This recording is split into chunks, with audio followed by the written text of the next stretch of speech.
Hello friends, my kitchen with tasty ফুডে আপনাদের সকলকে স্বাগত জানিয়ে শুরু করছি আজকের পর্ব।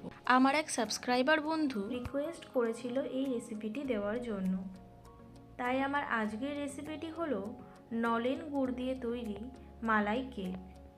রেসিপিটি শুরু করার আগে বলে রাখি, যদি আমার চ্যানেলে প্রথমবার ভিজিট করছেন তাহলে সাবস্ক্রাইব করার অনুরোধ রইল এবং পাশের বেল বাটনটা প্রেস করতে ভুলবেন না, যাতে করে নতুন নতুন রেসিপির নোটিফিকেশান সবার আগে আপনাদের কাছে পৌঁছে যায়। তো চলুন বেশি দেরি না করে শুরু করা যাক আজকের রেসিপি। মালাই কেক তৈরির জন্য প্রথমেই মালাইটাকে তৈরি করে নেব। এখানে 3 কাপ মতো নর্মাল দুধ নিয়ে নিচ্ছি। দিয়ে দিচ্ছি 1/4 কাপ মতো পাউডার মিল্ক। এবারে পাউডার মিল্কটাকে ভালো করে দুধের সঙ্গে মিশিয়ে দিচ্ছি।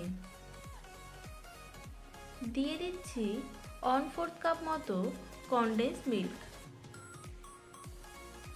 এবারে ভালো করে দুধটাকে মিশিয়ে দিয়ে দিচ্ছি 1 পিঞ্চ মতো এলাচ গুঁড়ো। এলাচ গুঁড়োটা না থাকলে গোটা এলাচকে ফাটিয়ে দিলেও হবে।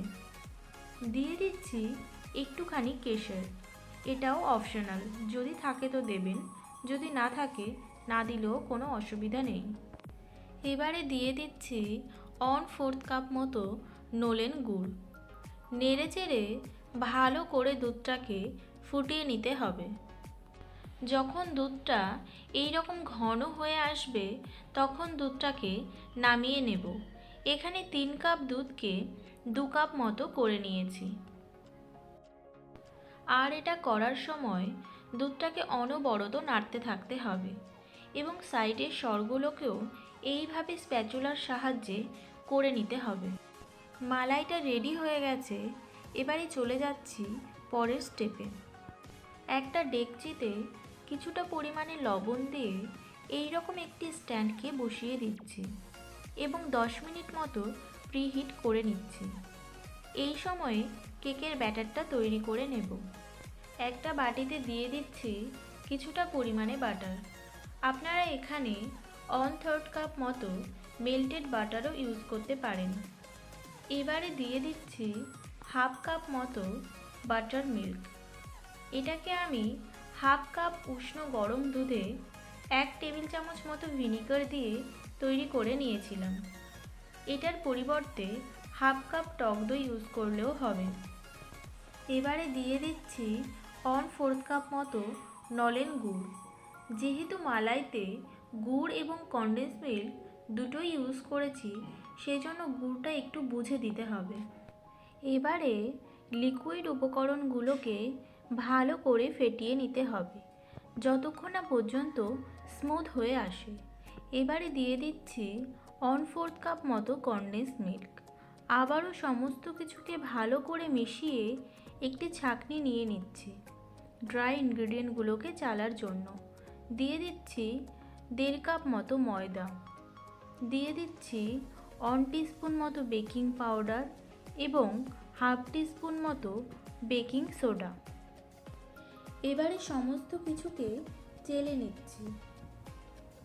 এবারে একটি হ্যান্ড মিক্সচারের সাহায্যে সমস্ত কিছুকে মিশিয়ে দিচ্ছি। এবারে দিয়ে দিচ্ছি আগে থেকে তৈরি করে রাখা 1 কাপ মতো মালাই। এখানে মালাইটাকে একবারেই দিয়ে দেবেন না, অল্প অল্প করে দিতে হবে এবং মিক্স করে নিতে হবে। ব্যাটারটা ঠিক এই রকম ঘনত্বেরই হতে হবে। এবারে চলে যাব পরের স্টেপে। এখানে একটি কাচের হিটপ্রুফ পাত্র নিয়ে নিয়েছি। দিয়ে দিচ্ছি একটুখানি সাদা তেল। এবারে তেলটাকে ব্রাশ করে নিচ্ছি। আপনাদের কাছে যদি এই রকম পাত্র না থাকে তাহলে নর্মাল কেক টিন বা স্টিলের টিফিন বাটিকেও ইউজ করতে পারেন। এবারে তৈরি করে রাখা ব্যাটারটাকে দিয়ে দিচ্ছি এবং কয়েকবার ড্যাব করে নিচ্ছি। এখানে ব্যাটারটাকে সম্পূর্ণ ভর্তি করে দেবেন না, না হলে কেক বেক হওয়ার সময় ব্যাটারটা বাইরে চলে আসবে। এবারে কেকের বাটিটাকে বসিয়ে দিচ্ছি প্রিহিট করে রাখা ডেকচির মধ্যে এবং ঢাকনা চাপা দিয়ে বেক করে নেব 25 থেকে 30 মিনিট মতো।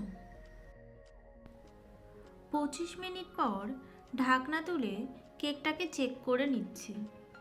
দেখুন কেকের ব্যাটারটা চামচের গায়ে লেগে যাচ্ছে, মানে কেকটা এখনও সম্পূর্ণরূপে বেক হয়নি। তাই আবারও হতে দেব 10 মিনিট মতো।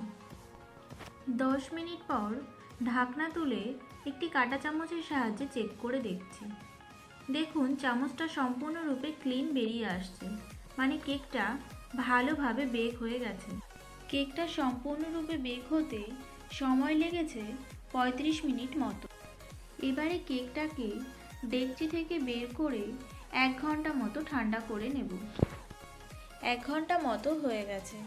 এবারে ওপর থেকে সামান্য পরিমাণে কেটে কেকটাকে সমান করে নিচ্ছি। এবারে একটি কাঁটা চামচের সাহায্যে এই রকম করে ওপর থেকে ছিদ্র করে দিচ্ছি, যাতে করে মালাইটা ভালোভাবে কেকের মধ্যে ঢুকতে পারে। এবারে দিয়ে দিচ্ছি ওপর থেকে মালাই।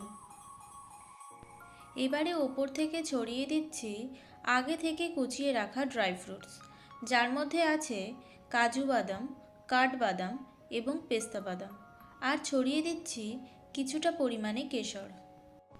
ব্যাস তৈরি হয়ে গেল নলেন গুড়ের মালাই কেক। তো রেসিপিটি আপনাদের কেমন লাগলো প্লিজ কমেন্ট করে জানাবেন।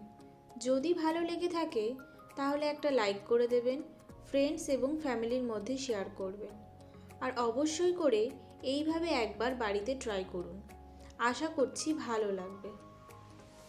তাহলে আজকের মতো এই পর্যন্তই। আবারও দেখা হবে নতুন কোনো রেসিপি নিয়ে।